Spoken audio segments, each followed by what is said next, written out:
Gonna do better. Keep All right, principals report.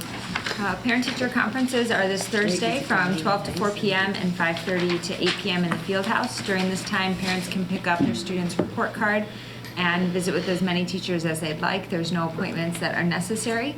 We also have Bridget Wilmot, our instructional technology coach, available to answer any questions for parents regarding Schoology or Skyward as well.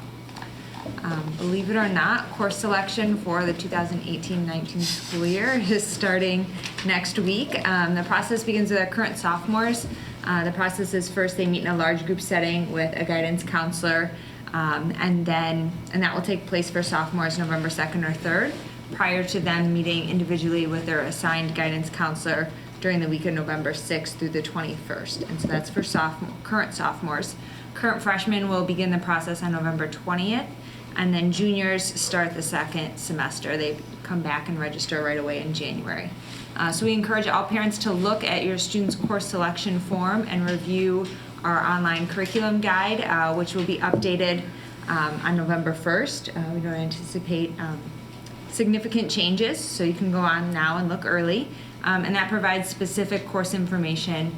So as students are looking at graduation requirements or looking at electives, that information is helpful. We're excited that we've been selected as a Google for Education reference district.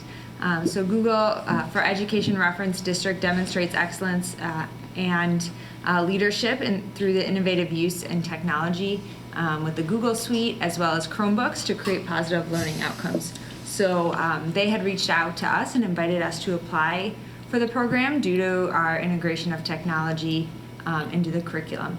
And so our application highlighted how our one-to-one initiative improves the student's educational experience. And then in the application, we focused on the research and implementation of our one-to-one initiative, the professional development in regards to technology for the staff, and the outstanding lessons that our teachers have worked really hard to create and implement into the classroom.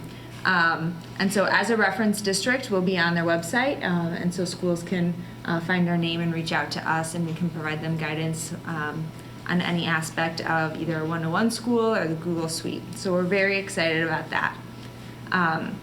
The school report card, today we were able to see a preview of the 2017 school report card prior to its release, which will be sometime next week. So we're currently in the process of correcting some of the data.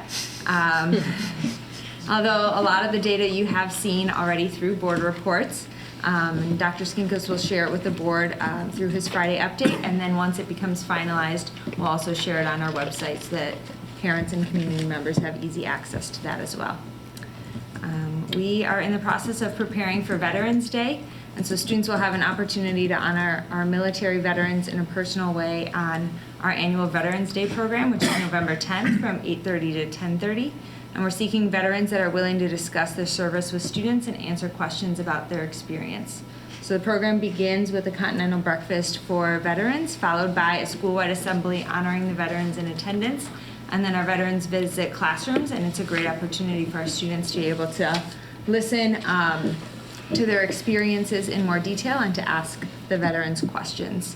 It's one of my favorite days of the year. Kids are so respectful, not only in the assembly but in the classrooms as well. So if anyone is watching and is a veteran and would like to attend, they can contact Marianne Nardi in the district office or John Fields as well. The fall play is going to take place in November. It's a Midsummer Night's Dream with an 80s twist on it. And students have been working hard practicing their lines and building the set. So the show is November 9th at 7 p.m. and November 10th and 11th at 7:30 p.m. And tickets can be bought in the business office or at the door. And then lastly, tomorrow we have our fall band and orchestra concert at 7 p.m. And so we hope that some of the people that are watching here can come and join us to support some of our fine arts students. Good job, Kristen. Chief Financial Officer. Sorry. Go ahead. I have a question, sort of, you're talking about grants. I don't know if anyone else saw this. I think last week, Bill Gates has given away money, and I think the focus was on schools utilizing big data. I may be wrong about this, but since we're sort of starting to do that, is someone like looking at that, or Does this stuff get advertised in schools, or do we have to be proactive on it? No, you have to look for that kind of stuff. Sometimes At least from the Gates Foundation. The Gates, we don't have, to be quite honest with you, Dr. Kim, when the state or someone with local sends out a grant, then we'll apply. But we don't have somebody that just researches grant opportunities. I'm just saying it because it may sort of fit what we're doing. It may be worth investigating in some way. The Gates Foundation? Yeah, I'll try to find the article. Send me the article. Yeah. Congratulations on the Google thing, that's awesome.